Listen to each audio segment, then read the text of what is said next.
Eloquent ادب کے ویور سے گزارش ہے کہ ہمارے چینل کے پلے لسٹ آپشن کو ایکسپلور کریں اور جتنے بھی آڈیو بکس کمپلیٹ ہو چکے ہیں جیسے داستان ایمن فروشوں کی، شمشیر بے نیام، آخری چٹان اور ایک بت شکن پیدا ہوا، فردوس ابلیس اور نیل بہتا رہا، اندلس کی ناگن، مارکہ کربلا، ان سب آڈیو بکس کو خود بھی سنیں اور زیادہ سے زیادہ شیئر کرنے کی کوشش کریں۔ یہی ہمیں سپورٹ کرنے کا بہترین طریقہ ہے۔ جزاک اللہ۔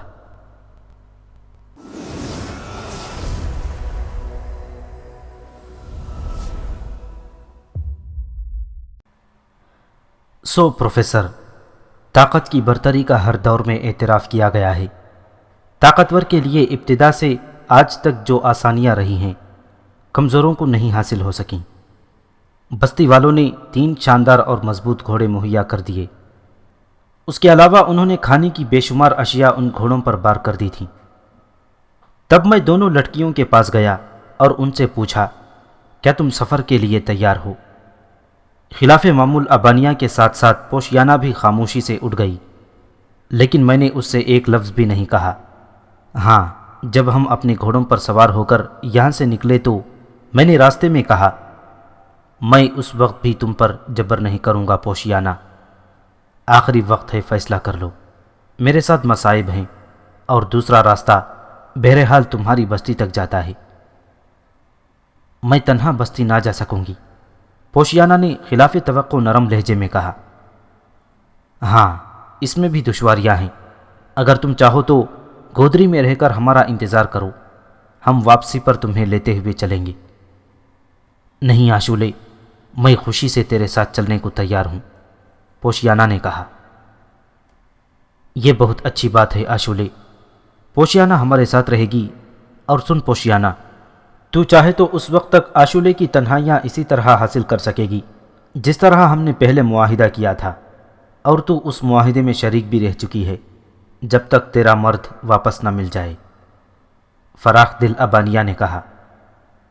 لیکن پوشیانہ نے اس فراخ دلانہ پیشکش کا کوئی جواب نہ دیا، وہ خاموش رہی۔ کتنے ادوار بیت چکے ہیں پروفیسر۔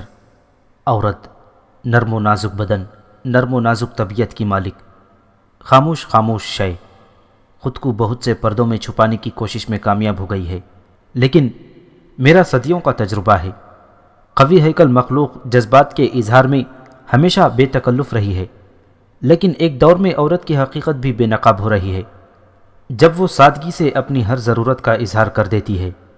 اور میں نے دیکھا پروفیسر کہ قوی ہیکل مخلوق بہت سی ضروریات سے دوچار رہتی ہیں۔ اسے خوراک پیدا کرنا ہوتی ہے، اسے گھر بنانا پڑتا ہے، اسے دشمنوں سے جنگ کرنا پڑتی ہے۔ اسے جب عورت کی ضرورت ہوتی ہے تو وہ بے تکلف سے اظہار کر دیتی ہے، لیکن عورت کی سب سے بڑی ضرورت مرد رہا ہے۔ عورت نے ہمیشہ مرد کے بارے میں سوچا ہے، اس کی پریشانی مرد ہے، اس کی خواہش مرد ہے۔ اور یہ دلچسپ بات ہے پروفیسر کہ عورت کی خاموشی نے مرد کو شکست دے دی ہے۔ یہ مخلوق ضبط کی ماہر ہے اور اسی ضبط نے اسے فتح سے ہمکنار کیا ہے، ورنہ اس کی ضرورت مرد سے کہیں زیادہ شدید ہے۔ اگر مرد ضبط کر سکتا پروفیسر تو تم یقین کرو عورتیں سڑکوں پر مردوں کے لیے قتل عام کرتی، تاریخ کے بہت سے رخ بدلے ہوتے، لیلا مجنوں کے لیے صحرا گردی کرتی، شیریں فرحات سے جوئے شیر نکالنے کے بجائے اس کے لیے شیر کا انتظام کرتی پھرتی، اور نہ جانے کیا کیا ہوتا۔ پروفیسر ہنس پڑا۔ فروزہ اور فرزانہ بھی اپنی ہنسی نہ روک سکتی تھیں۔ میں نے ایک لفظ درست کہا ہے پروفیسر۔ پوشیانہ نے ابانیہ کی فراخ دلی کا کوئی جواب نہیں دیا۔ نہ جانے کس تصور کے ساتھ اس نے خود کو بدل لیا تھا، شاید اس کے دل میں بھی وہی بات ہو جو ابانیہ نے کہی تھی۔ ہمارے گھوڑے بستی سے دور نکل آئے، بستی والوں نے جو راستہ بنایا تھا میں اس راستے پر چل پڑا، اور جب چاند نکلا تو ہم ایک خوبصورت ندی کے موڑ پر کھڑے تھے۔ بڑی طویل و عریض ندی تھی، پانی سے لبریز، اور اس نے اپنے دونوں کناروں کو سرسبز کر رکھا تھا۔ چنانچہ ایک سبززار پر ہم نے رات گزارنے کا فیصلہ کر لیا۔ پوشیانہ پراسرار طور پر خاموش تھی، وہ ہم سے دور گھاس پر دراز ہو گئی، گویا اس نے ہم دونوں کے لیے خلوت مہیا کر دی تھی۔ کھانے سے فارغ ہو کر ہم آرام کرنے لیٹ گئے۔ ہمارے گھوڑے بھی شکم سیر ہو گئے تھے۔ ابانیہ میری گود میں سر رکھے لیٹی ہوئی چاند دیکھ رہی تھی اور میری نگاہیں پانی سے کھیلتی ہوئی چاندنی پر جمی ہوئی تھی۔ آشولے، ابانیہ نے مجھے پکارا اور میں چونک پڑا۔ کیا بات ہے ابانیہ؟ مجھے پوشیانہ سے ہمدردی ہے، وہ کس قدر خاموش ہے۔ ہاں، میں دیکھ رہا ہوں، وہ اب بھی تجھے چاہتی ہے آشولے، صرف تجھے۔ کیا مطلب؟ میرا خیال ہے کہ اسے آفو کبھی پسند نہیں آیا۔ یہ خیال تجھے کس طرح آیا؟ اگر میں تیرا قرب حاصل کرنے کے بعد کسی اور کی آغوش میں ڈال دی جاؤں تو میں بھی خوش نہ رہ سکوں گی آشولے، اور میں جانتی ہوں کہ پوشیانہ بھی تیرا قرب حاصل کر چکی ہے۔ اچھا، ہافو بھی ایک قوی ہیکل نوجوان تھا، میں نے کہا۔ تیری سی بات کہاں؟ ممکن ہے تو درست کہہ رہی ہو۔ یہ رات اسے دے دے آشولے، میں خوشی سے تیار ہوں، ابانیہ نے کہا۔ تو بہت عظیم ہے ابانیہ، بے شک تیرا سینہ بہت کشادہ ہے، لیکن تو جانتی ہے میں پوشیانہ کو طلب نہیں کروں گا، اور میں یہ بھی نہیں چاہوں گا کہ تیرے دل پر میل آئے۔ میں پوشیانہ کو تیری آغوش میں لاؤں گی، ابانیہ نے کہا۔ چنانچہ میں نے ابانیہ کی خوشی پوری کرنے کا اظہار کر دیا اور ابانیہ پوشیانہ کے نزدیک پہنچ گئی۔ وہ اس سے گفتگو کرنے لگی۔ میں ان دونوں کی جانب سے لاپرواہ ہو گیا، جیسے مجھے ان سے کوئی سروکار نہ ہو، لیکن جب کافی دیر گزر گئی تو میں نے گردن گھما کر اس طرف دیکھا اور میری آنکھوں میں حیرانگی ابھر آئی۔ ابانیہ تنہا واپس آ رہی تھی۔ خوب، میں نے دل ہی دل میں کہا۔ پوشیانہ کا ذہن صاف نہیں تھا۔ ابانیہ میرے نزدیک پہنچ گئی۔ کیوں؟ میں نے دلچسپی سے پوچھا۔ وہ کینہ پرور عورت ہے، ابانیہ نے کہا۔ کیا بات ہوئی؟ میں نے اسے صاف دلی سے پیشکش کی، لیکن اس نے اس پیشکش کو نفرت سے ٹھکرا دیا۔ اوہ، کیا کہنے لگی؟ اس نے کہا کہ وہ مرد کے بغیر بھی زندہ رہ سکتی ہے۔ اس کا مرد ہافو ہے، آشولے نہیں۔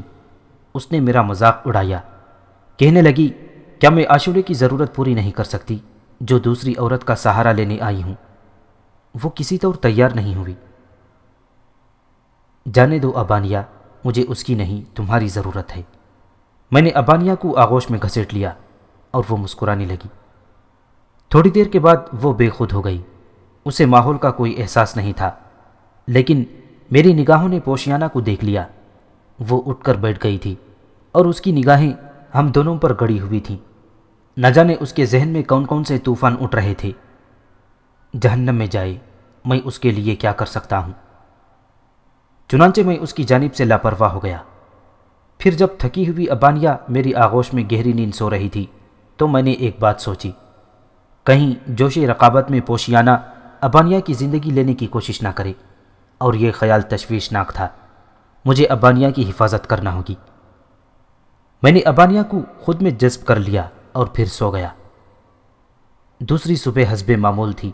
انتہائی خوشگوار ماحول تھا۔ پرندے بھی نظر آ رہے تھے۔ چھوٹے چھوٹے جانور بھی کلیلیں کرتے نظر آ جاتے تھے۔ میں نے پوشیانہ کو دیکھا۔ وہ شاید ندی میں غسل کر کے نکلی تھی اور اس کا چہرہ بڑا نکھرا نکھرا تھا۔ ہم دونوں کو دیکھ کر وہ مسکرائی اور مجھے اس کے بدلے ہوئے رنگ پر حیرانی ہوئی۔ بڑا فرحت بخش پانی تھا۔ کیا تم دونوں غسل نہیں کرو گے؟ اس نے کہا۔ بڑا فرحت بخش پانی ہے، کیا تم دونوں غسل نہیں کرو گے؟ اس نے پوچھا۔ ضرور کریں گے، لیکن تم بہت صبح جاگ گئیں، میں نے کہا۔ ہاں، رات بڑی پرسکون تھی، اچھی نیند آئی۔ خوب، میں نے مسکراتے ہوئے کہا۔ پوشیانہ مجھے اور ابانیہ کو باور کرانا چاہتی تھی کہ وہ پرسکون ہے۔ بہرحال غسل کرنے کو میرا بھی دل چاہ رہا تھا، چنانچہ میں ابانیہ کے ساتھ ندی میں اتر گیا، اور جب ہم نہا کر نکلے تو پوشیانہ نے ناشتے کا انتظام کر لیا تھا، اور سچ مچ میں حیران ہو گیا۔ یہ بدلی ہوئی عورت کیا ارادے رکھتی ہے، یا پھر اس کے خلوص پر اعتماد کیا جائے؟ لیکن زیادہ الجھنے کی ضرورت میں نے محسوس نہیں کی۔ پوشیانہ کی ذہنی کیفیت کچھ بھی ہو، وہ میرا کیا بگاڑ سکتی ہے؟ ہم نے ناشتہ کیا۔ پوشیانہ بھی ہمارے ساتھ شریک تھی، اور آج اس کے چہرے پر رقابت کی گرد نہیں تھی۔ وہ صاف ستھری نظر آ رہی تھی۔ چنانچہ دوران سفر میں نے بھی اپنا رویہ درست کر لیا۔ اب میں پوشیانہ سے گفتگو کر رہا تھا۔ ہمارے گھوڑے ایک قطار میں سفر کر رہے تھے اور ہم ایک دوسرے سے گفتگو کرتے جا رہے تھے۔ موضوع نیمون تھا۔ سان بارے کے باشندے تھے، ہافو تھا، ملکہ شیمونا تھی۔ اس طرح سفر دلچسپی سے کٹا۔ شام ہو گئی اور پوشیانہ نے تھکن کا اظہار کیا۔ قیام کے لیے ندی کے کنارے سے عمدہ جگہ اور کون سی ہو سکتی تھی، لیکن یہاں ایک دقت تھی۔ ویرانے کے باسی خونخوار گھڑیال ندی کے کنارے مٹی کے ڈھیروں کی شکل میں پڑے گہری گہری سانسیں لے رہے تھے۔ یہ جگہ قیام کے لیے مناسب نہیں تھی۔ ان کی تعداد اتنی تھی کہ ان سے نمٹنا بھی آسان نہیں تھا۔ میں نے کچھ اور آگے جانے کا فیصلہ کیا اور ہم آگے بڑھنے لگے۔ کافی دور نکل آنے کے بعد صاف جگہ نظر آئی۔ یہاں ندی کے کنارے سخت تھے اور دلدل نہیں تھی، اس لیے یہ گھڑیال کے لیے ناپسندیدہ جگہ تھی۔ چنانچہ ہم نے یہاں قیام کا فیصلہ کر لیا۔ کھانے کا بندوبست کر لیا گیا اور پھر کھانے کے بعد آرام۔ پوشیانہ نے آج خود اپنے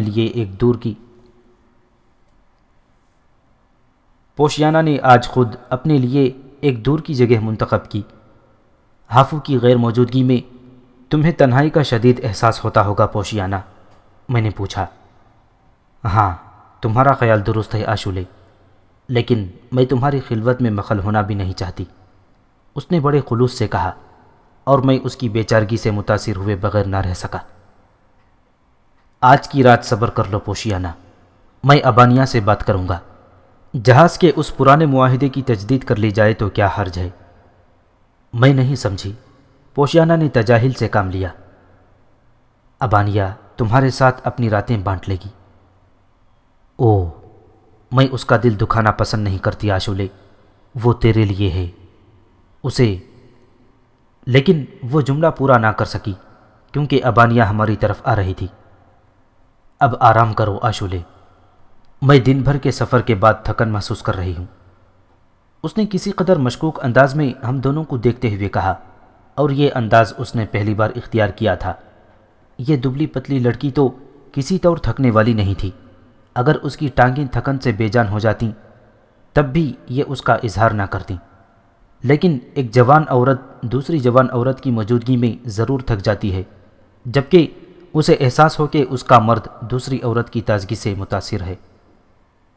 میں اس لڑکی کو بدل نہیں کرنا چاہتا تھا، چنانچہ میں اس کی کمر میں ہاتھ ڈالا اور اپنے ٹھکانے کی سمت چل پڑا۔ ابانیہ خاموش تھی۔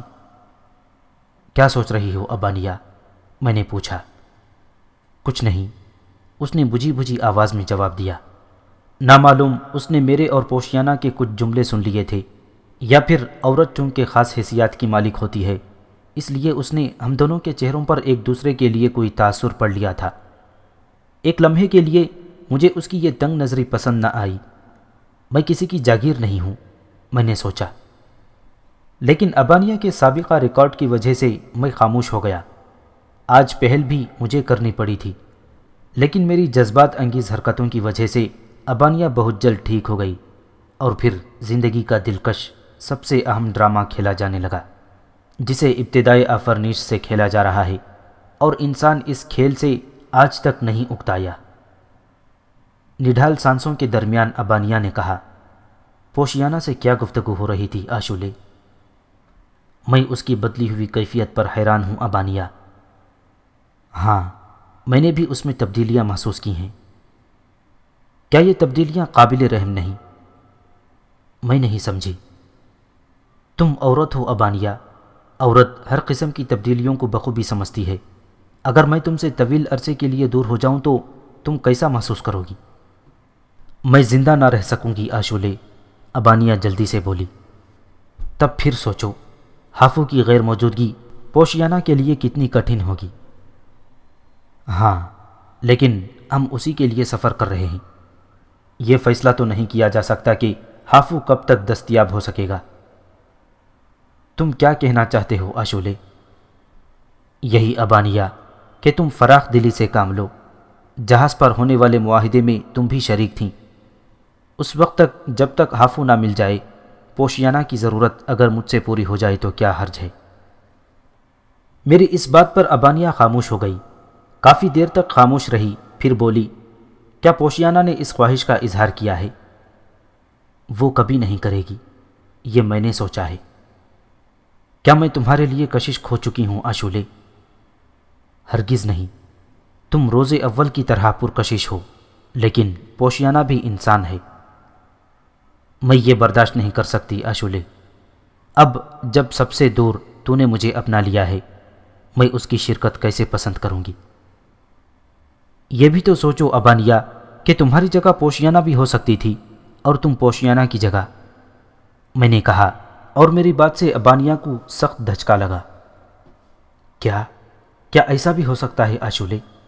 اس نے سہمے ہوئے انداز میں کہا۔ ہاں، حالات یہ رخ بھی اختیار کر سکتے ہیں، میری پسند دوسری سمت بھی مڑ سکتی ہے۔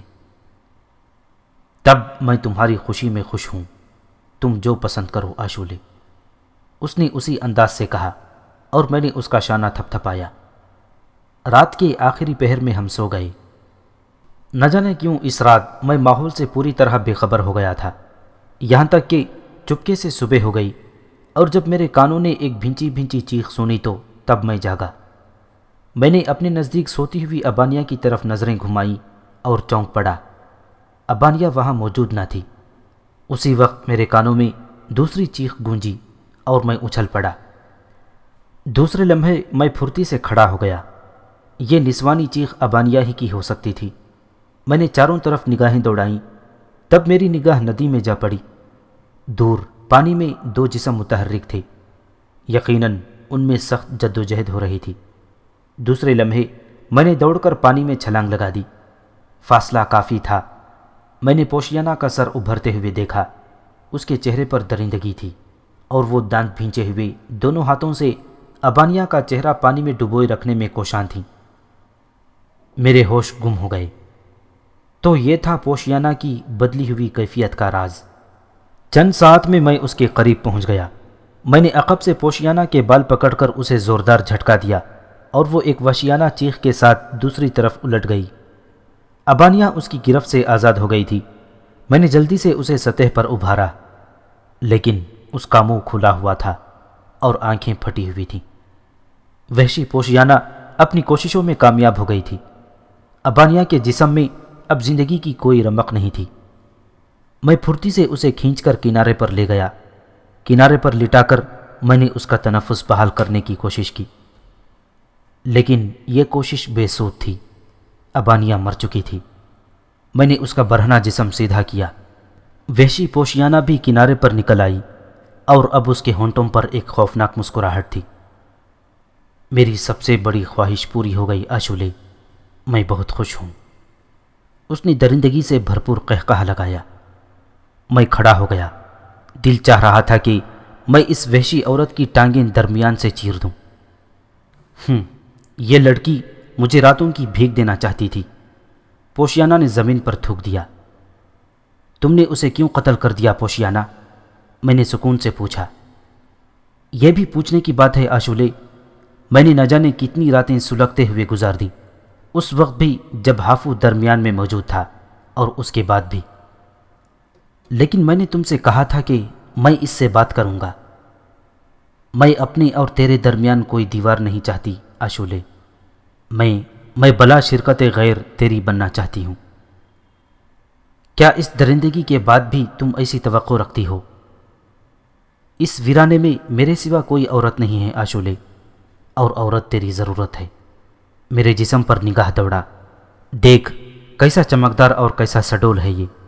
اگر تو چاہے تو ابانیہ کے انتقام کے لیے اس کے ٹکڑے کر ڈال، مجھے ملال نہ ہوگا۔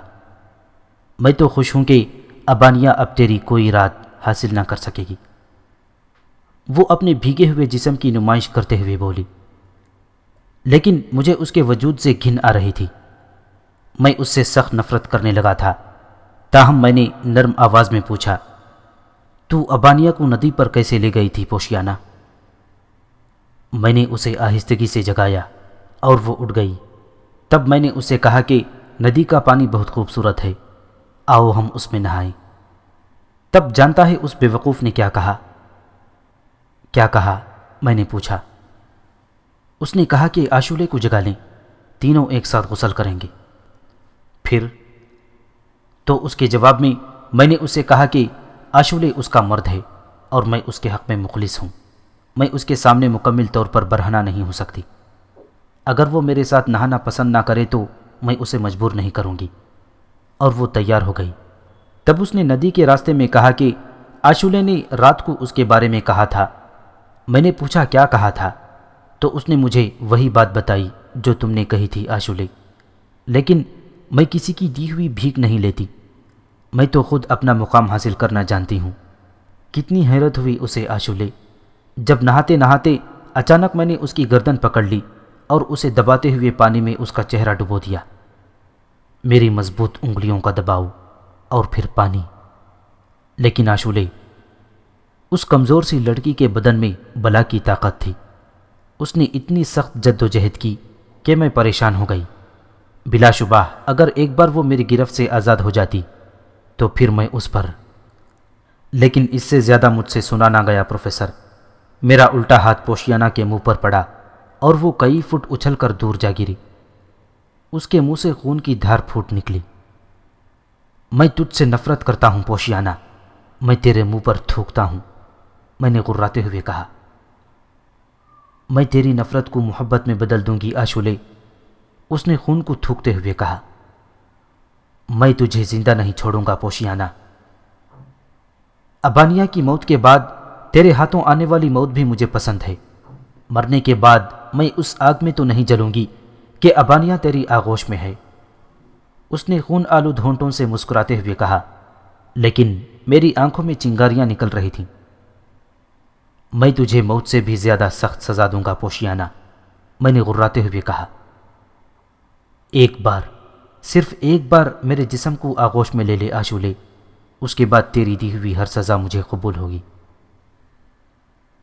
تو سوچ نہیں سکتی پوشیانہ، تو سوچ بھی نہیں سکتی میں نے جو سزا تیرے لیے تجویز کی ہے، میں نے کہا، اور در حقیقت میں اس کے لیے سزا تجویز کر چکا تھا۔ چنانچہ میں اپنا کھانڈا اٹھایا اور پوشیانہ کی مسکراہٹ گہری ہو گئی۔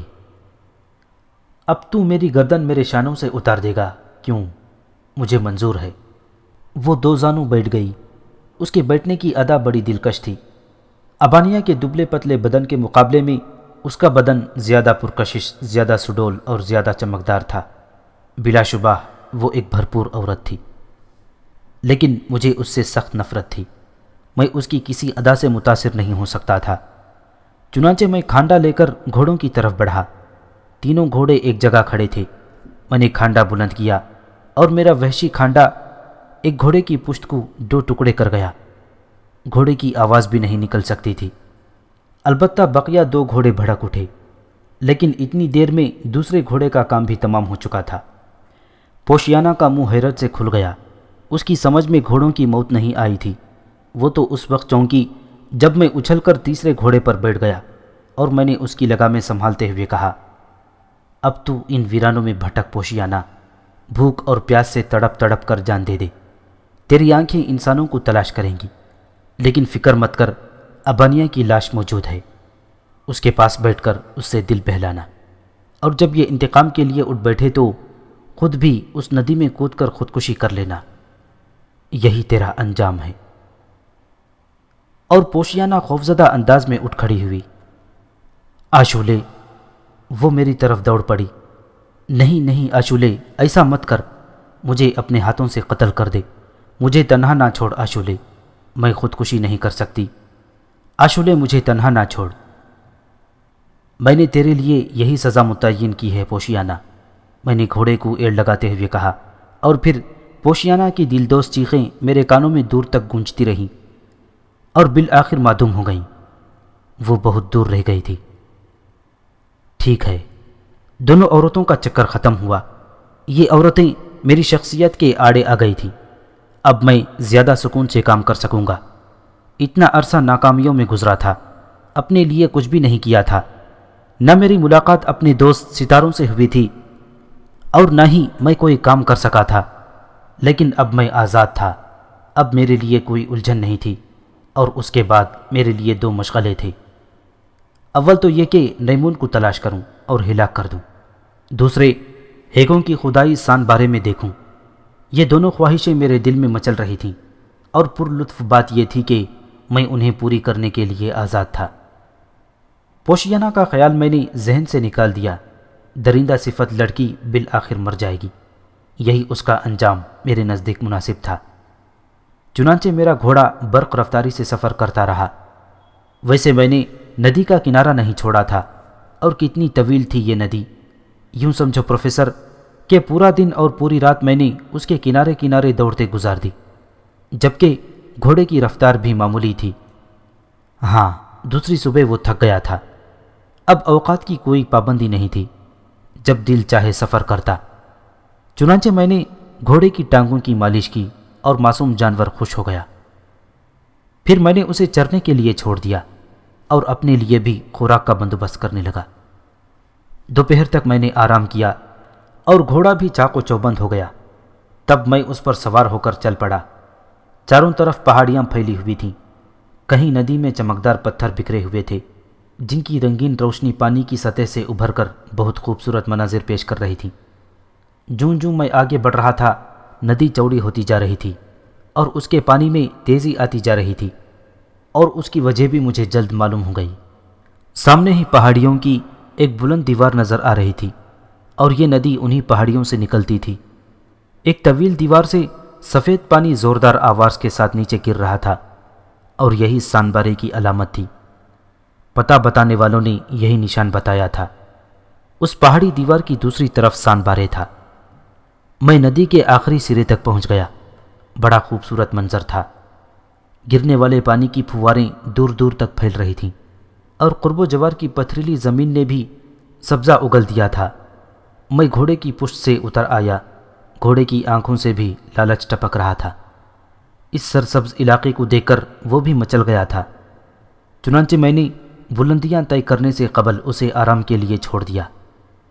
ویسے پہاڑی کو دیکھتے ہوئے میں سوچ رہا تھا کہ سانبارے والوں کے لیے ایک مضبوط اوٹ ہے، لیکن کیا یہاں سے باہر نکلنے کے لیے وہ انہی بلندیوں کو طے کرتے ہوں گے، یا پھر پہاڑوں میں کوئی ایسا رکنا پوشیدہ ہے جو دوسری طرف جانے کا دروازہ ہے؟ لیکن اب اس رکنے کی تلاش میں کون سرگرداں ہے؟ پہاڑیاں ناقابل عبور تو نہیں تھیں۔ گھوڑے کو بھی تھوڑی بہت محنت کرنا پڑی، اس لیے میں نے اسے پوری طرح خوش ہونے کا موقع دیا، اور جب وہ سیر ہو گیا تو میں نے اسے قریب بلایا۔ کیوں دوست، کیا خیال ہے؟ کیا تم یہ بلندیاں طے کرنے کی ہمت رکھتے ہو؟ میں نے اس کی گردن پر ہاتھ پھیرتے ہوئے کہا، اور سمجھدار جانور نے زور زور سے آوازیں نکالیں۔ وہ اپنی دلیری کا اعلان کر رہا تھا۔ تو پھر چلو۔ میں نے اس کی پشت سنبھال لی، اور گھوڑے نے گردن اٹھا کر مناسب راستہ تلاش کرنا شروع کر دیا۔ میں نے بھی اسے اس کی مرضی پر چھوڑ دیا، اور پروفیسر بلا شبہ وہ اپنے کام کا ماہر تھا۔ پہاڑیوں کے دامن میں وہ تھوڑی دور تک گیا، پھر ایک جگہ سے اس نے بلندی کی طرف رخ موڑ دیا۔ میں اس کی پشت پر اس طرح جمع ہوا تھا جیسے اس کے بدن ہی کا ایک حصہ ہوں، اور گھوڑا آسانی سے پہاڑی کی بلندیاں طے کرتا رہا۔ اس نے جس راستے کا انتخاب کیا تھا وہ آسان تھا، صرف چند جگہوں پر مجھے اس کی مدد کرنا پڑی۔ زمین بہت نیچے رہ گئی تھی، اور بلندیاں طے کرتے ہوئے میں سوچ رہا تھا کہ سانبارے والے بے شک عقل مند ہیں۔ اگر دوسری طرف جانے کا کوئی راستہ ہے تو وہ ان کے علاوہ کسی کو معلوم نہیں ہوگا۔ چنانچہ وہ نیمون سے بھی محفوظ ہیں۔ نیمون کو یہ بلندیاں طے کرتے ہوئے دشواری ہوتی ہوگی۔ ممکن ہے وہ پہاڑوں کے اس طرف کبھی نہ آیا ہوگا۔ اس طرح وہ نیمون سے بھی محفوظ ہیں، اور اس کے عتاب کا شکار صرف دوسری بستیوں والے ہی ہوتے ہوں گے۔ خوب ہیں یہ چالاک لوگ۔ کئی بڑی بڑی چٹانیں جو بظاہر مضبوط معلوم ہوتی تھیں، گھوڑے کے وزن کو نہ سہار سکیں، اور انہوں نے خوفناک گڑگڑاہٹ کے ساتھ اپنی جگہ چھوڑ دی۔ لیکن گھوڑا بے حد پھرتیلا تھا۔ پہلی ہی جنبش کے بعد وہ جگہ چھوڑ دیتا اور ایک ہی چھلانگ میں کوئی مناسب جگہ پکڑ لیتا۔ چٹانیں زبردست گڑگڑاہٹ پیدا کرتی ہوئی نشیب کی طرف لڑکنے لگتیں، اور یہ گڑگڑاہٹ دیر تک گونجتی رہتی، لیکن ہم اپنے کام میں مشغول تھے۔ ہاں، ایک موقع پر صورتحال خوفناک ہو گئی۔ ہمارے تصور میں بھی نہیں تھا کہ پہاڑ کے درمیان کوئی اتنی گہری خلا ہوگی۔ گھوڑے نے ایک چٹان پر دونوں پاؤں رکھے تو وہ چٹان عقب کے بجائے آگے کی طرف جھکی، اور یہ جھٹکا اتنا شدید تھا کہ گھوڑا کوشش کے باوجود پچھلے پاؤں نہ جما سکا۔ اس نے ایک زور کی چیخ ماری، شاید اسے اپنی بے بسی اور موت کا احساس ہو گیا تھا۔ گو میں صورتحال سمجھ نہیں سکا تھا، لیکن پروفیسر، دنیا کے کسی بھی انسان نے اتنی پھرتی نہ دکھائی ہوگی۔ وحشی جانور بھی کیا یاد کرتا ہوگا کہ کس بلا کو وہ پشت پر لادے پھر رہا ہے۔ میں برق کی مانند نیچے کود گیا اور میرے قدم پتھر پر پڑے، لیکن میرا گھوڑا آگے کی طرف جھک گیا، اور اب اس کے بدن کا زیادہ حصہ نشیب کی طرف جھک گیا تھا، گویا اب اس کے سنبھلنے کے امکانات نہیں رہے تھے۔ لیکن اس کی پچھلی دونوں ٹانگیں میرے ہاتھ میں آ گئیں، اور تصور کرو پروفیسر اس وقت کا جب گھوڑے کی ٹانگیں سوار کے ہاتھوں میں ہوں اور اس کا بقیہ جسم گہرے خلا میں جھکا ہوا ہو۔ خوفزدہ جانور ہاتھ پاؤں مارنے لگا، لیکن میرے فولادی پنجے اسے کہاں چھوڑنے والے تھے۔ ہاں، میں اس جگہ کی مضبوطی سے فکر مند تھا جہاں میں کھڑا ہوا تھا۔ اگر اس پتھر نے بھی جگہ چھوڑ دی جہاں میں کھڑا تھا تو پھر میں گھوڑے کی زندگی نہیں بچا سکوں گا۔ لیکن وہ جگہ میرے ساتھ تعاون پر آمدہ تھی۔ میں نے گھوڑے کو اس انداز سے اوپر کھینچا کہ اس کے جسم پر نوکیلے پتھروں کی خراشیں بھی نہ پڑیں، یہاں تک کہ گھوڑا اوپر آ گیا۔ وہ بری طرح ہانپ رہا تھا اور اس کی آنکھوں سے دہشت ٹپک رہی تھی۔ گھبرانے کی ضرورت نہیں میرے دوست، حادثے تو زندگی کی علامات ہیں، لیکن یہ ہے کیا بلا۔ گھوڑے کو پیچھے ہٹا کر میں نے خلا میں جھانکا۔ تقریباً 10 فٹ چوڑی خلا تھی، لیکن نیچے شاید زمین کی گہرائیوں تک چلی گئی تھی۔ شاید کسی زلزلے نے یہ خلا پیدا کی تھی۔ نیچے صرف تاریکیاں نظر آ رہی تھیں، زمین کا کوئی نشان نہیں تھا۔ قدرت نے سان بارے والوں کی حفاظت کے لیے اس خلا کا انتظام کیا تھا۔ یقیناً 10 فٹ چوڑی خلا کو عبور کرنا انسانی بس سے باہر تھا۔ جانور تو بہرحال انسان سے زیادہ حساس ہوتے ہیں۔ کیا خیال ہے دوست، کیا تم اس خلا کو عبور کرنے کی ہمت رکھتے ہو؟ میں نے گھوڑے سے پوچھا، اور وہ خوفزدہ انداز میں پیچھے ہٹ گیا۔ اگر نہیں تو پھر یہاں سے ہماری اور تمہاری جدائی ہو جائے گی۔ واپس جاؤ اور اس وقت تک جنگلوں میں عیش کرو جب تک نیمون سے تمہارا ٹکراؤ نہ ہو جائے، یا پھر آؤ، ہمت کرو، سان بارے دیکھیں، لیکن تم تنہا ہی آنے کی کوشش کرنا۔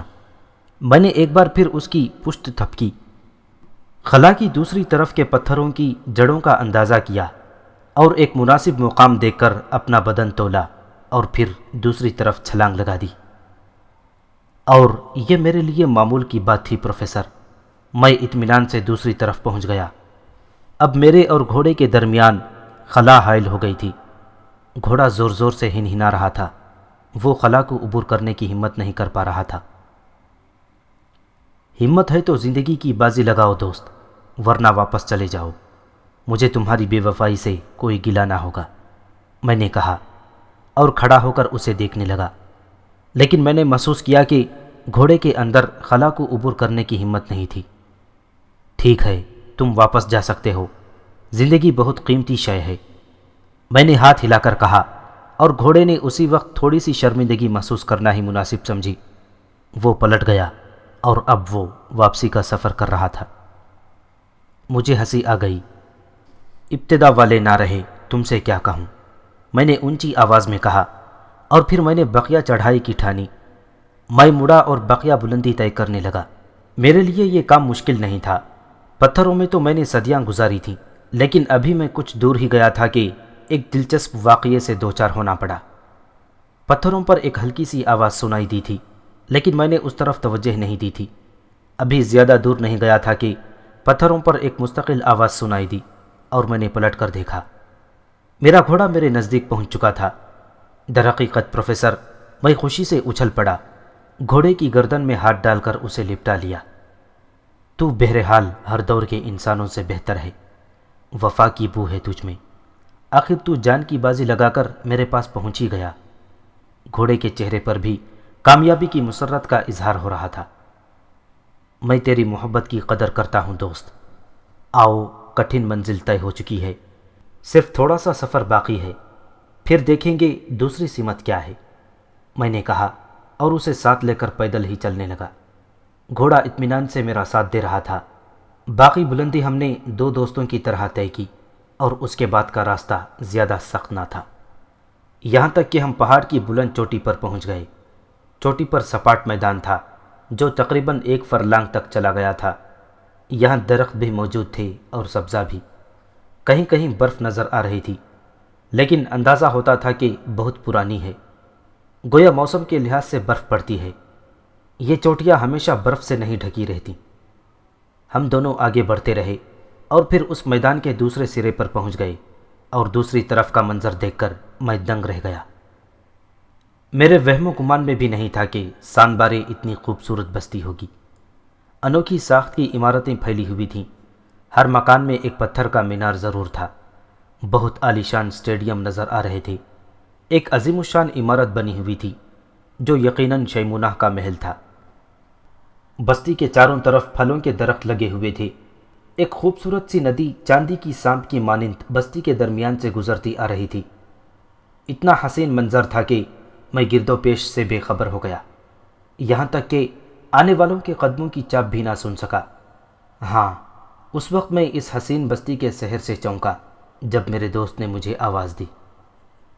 کیا حسین ماحول ہے، میں نے کہا اور پلٹا، لیکن اپنے ارد گرد تقریباً 50 بھالوں کو اٹھے دیکھ کر میں چونک پڑا۔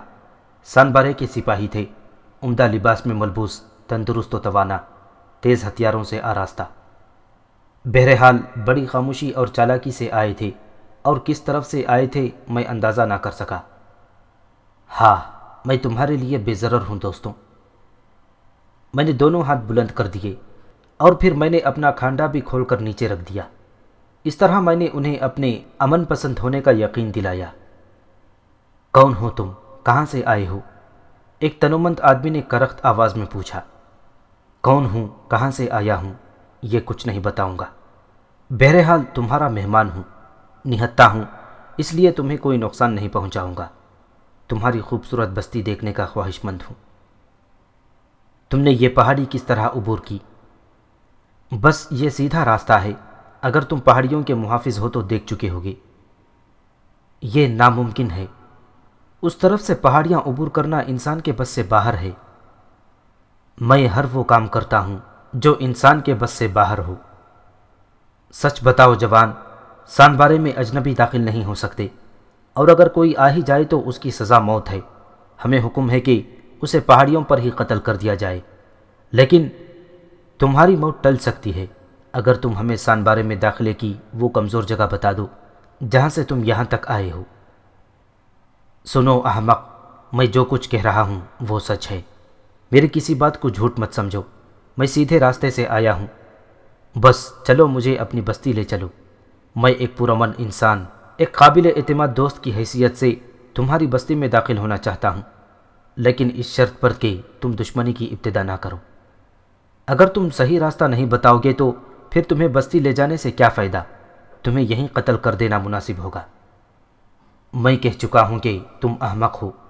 چلو ٹھیک ہے، مجھے قتل کر دو، اگر قتل نہ کر سکے تو پھر تمہیں میری بات ماننا ہوگی۔ اوہ، تو تم مجھے نہیں جانتے۔